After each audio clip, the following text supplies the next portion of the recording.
Bien, merci. Donc, comme tous les ans, la même époque, c'est un peu occupé.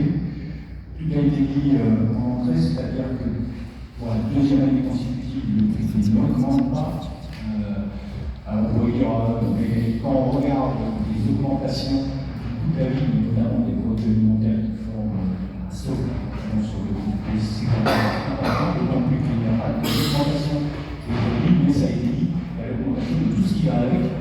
L'augmentation de la logistique, l'augmentation de l'énergie, etc., qui aboutit de toute façon à des coûts d'exploitation pour les signataires, pour les magasins signataires, qui ont augmenté aussi de façon conséquente. Et malgré cela, on a réussi à conserver les prix pour les trois paniers, ça a été dit, les trois paniers pour les 2000 m², pour les 8000 et pour les 20 000 m². On a réussi à maintenir les prix et avec quelques modifications. Pour la première fois, d'ailleurs, je tiens à saluer le travail qui a été fait par les associations de consommateurs et notamment par l'association Zolan, parce qu'il y a eu un sondage qui a été effectué auprès des consommateurs pour savoir ce qu'ils pensaient des prix. Je ne vais pas revenir sur le sondage, mais en tout cas, il y avait en effet une demande qui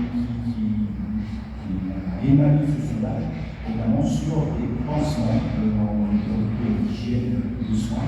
C'est pour ça que ce produit a été incorporé, notamment dans le 1000 m², dans le panier, sans pour autant augmenter le prix.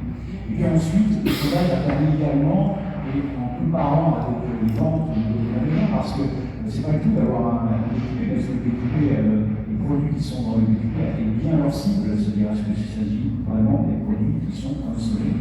Et là, par exemple, on s'est aperçu que le thon surgelé en 450 grammes, et puis le thon, on a bien peut-être en effet une barre de droite de 800 grammes, donc certes, c'est un de poisson, mais les quantités supplémentaires étaient davantage achetées par les clients, ce qui permet en effet d'adapter. Et l'autre adaptation, c'est aussi du poisson, et là, c'est des conserves, parce que les conserves de macro ont été substituées par de la sardine. Hein.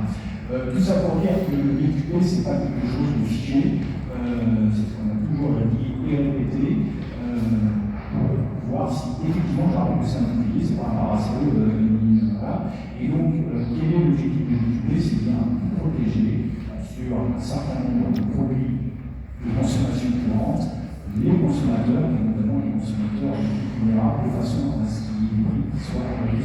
Cette année, effectivement, l'objectif qu'avait signé M. Paffet, c'est de signer le BQP au plus tard en juillet, on y arrive, malgré quand même quelques difficultés que vous connaissez, hausse du prix du carburant, hausse du général, et donc il a fallu négocier ça, puisqu'on avait un BQP qui allait jusqu'au mois de septembre.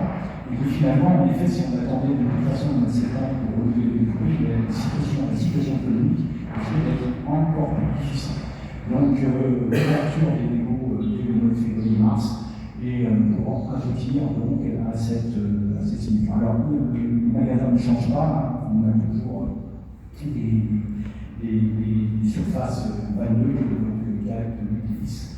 Qui sont engagés dans le BQP, mais encore une fois, je salue l'action consommateur, parce que souvent c'était le reproche qui était fait, en disant que finalement c'est une négociation entre l'État et les grandes surfaces. Voilà. Non, cette année, il y a bien eu une intervention des associations de consommateurs par l'intermédiaire de Zoran, et surtout une dynamique qui s'enclenche avec les utilisateurs.